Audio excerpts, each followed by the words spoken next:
To my channel. আজকে আমি তৈরি করব ভাপা আম দই।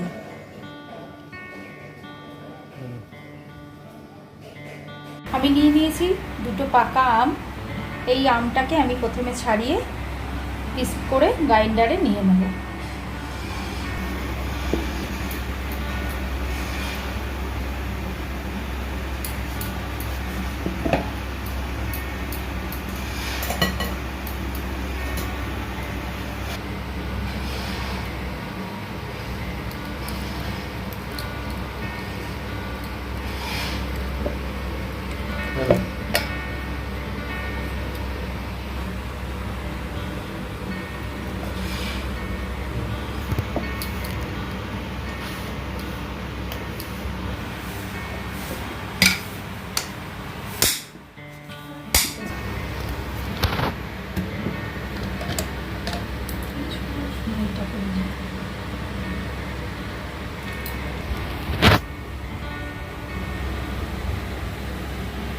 আমি বাড়িতে দই পেতে নিয়েছি, তোমরা কেনা দইও ইউজ করতে পারো। তবে দইয়ে যদি জল থাকে সে জলটাকে ভালো মতো কাপড়ে নিয়ে ছেঁকে নিতে হবে। কিন্তু দেখো আমি এই যে দইটা তৈরি করেছি এতে জলের পরিমাণ নেই। দুধটা খুব ঘন করে দইটা তৈরি করেছি, এজন্য এটা আর আমি কাপড়ে ছেঁকে নেব না, এটাকে আমি সরাসরি দিয়ে দেবো। দেখো কত জমাট দইটা।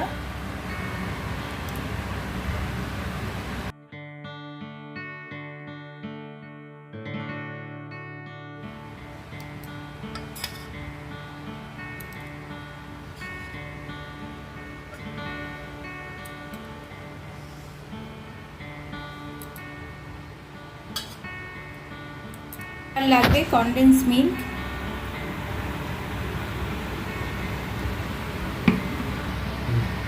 দইয়ের মধ্যে আমি কনডেন্স মিল্কটা দিয়ে দেবো।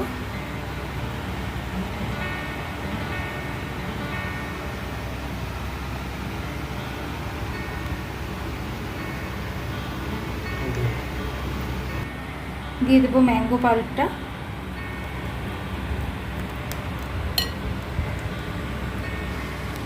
যেহেতু আমি টক দই ব্যবহার করেছি সেজন্য আমি এটাতে 5 চামচ মতো চিনির গুঁড়ো দিচ্ছি,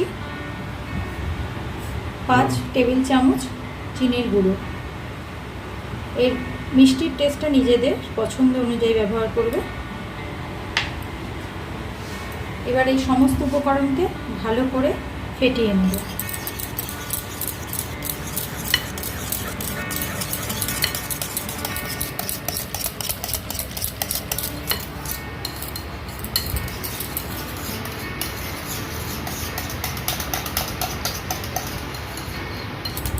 সমস্ত ইনগ্রেডিয়েন্টসগুলো ভালো মতো ফেটিয়ে নিয়েছি। দইগুলো ভাপে বসানোর জন্য আমি সিলিকনের মোল্ড নিয়ে নিয়েছি, যেগুলোতে কেক তৈরি করা যায়। সেই মোল্ডের মধ্যে আমি দইটা ভাপানো করব।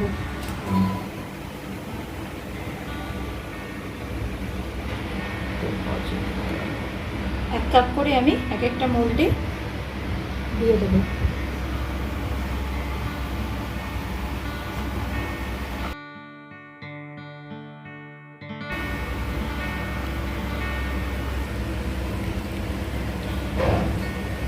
সব কটা মোল্ড আমি রেডি করে নিয়েছি।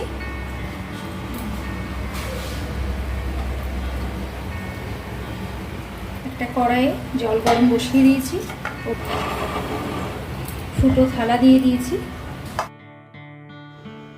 জলের ভেপারে এই দইটা ভাপা হবে বলে ফুটো থালা বসিয়ে নিতে হবে। এবার এক এক করে মোল্ডগুলো থালার ওপরে বসিয়ে দেব।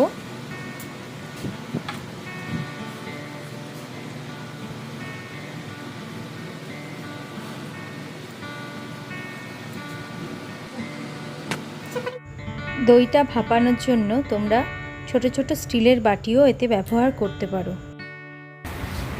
এবার এতে একটা ঢাকনা দিয়ে দেব। গ্যাসের ফ্লেমটা মিডিয়াম রাখবো। নিচের জলটা ফুটবে আর এটা ভাপে দইটা ভাপা হবে। মিনিট 15 হয়ে গেছে। এবার ঢাকনাটা খুলে দেখব। এগুলো এখন ভীষণই গরম, তবে দেখো জমে গেছে। তোমরা দেখতে পাচ্ছ, এই দেখো জমে গিয়েছে। এবার গ্যাসের ফ্লেমটা অফ করে দেব। একটু ঠান্ডা হওয়ার পর এগুলোকে তুলে নিয়ে ফ্রিজে ঘন্টা 2-1 জন্য রেখে দেবো, তাহলে খেতে খুবই টেস্টি লাগবে। দেখো জমে গেছে দই।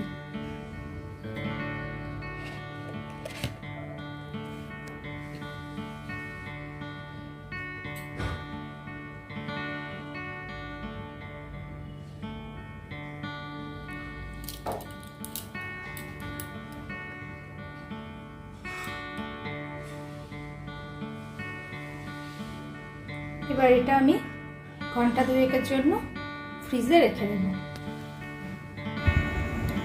ভাপা আম দই বানানোর রেসিপিটা তোমাদের কেমন লাগলো আমাকে অবশ্যই কমেন্ট বক্সে জানাবে। ভালো লাগলে লাইক, শেয়ার এবং সাবস্ক্রাইব করতে ভুল করো না। ভালো থেকো, সুস্থ থেকো, ঠান্ডা ঠান্ডা দই এনজয় করো। Thank you friends.